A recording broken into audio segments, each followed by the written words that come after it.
Bugün çox ləzzətli dolğa reseptini sizinlə bölüşürəm.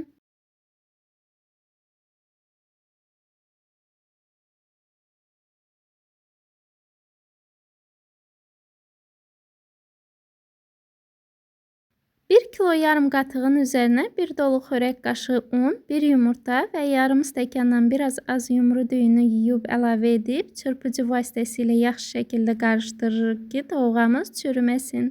Yaxşı qarışdırdıqdan sonra üzərinə 800 ml su əlavə edib biraz daha qarışdırırıq.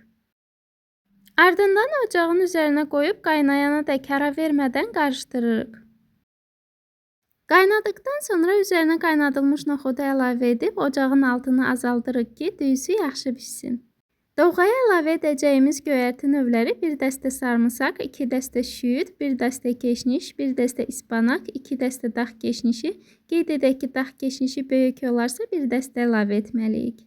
Ən sonda dolğanın üzərinə bir xörək qaşığı duz və öncədən yuyub və doğradığımız göyərtiləri əlavə edirik.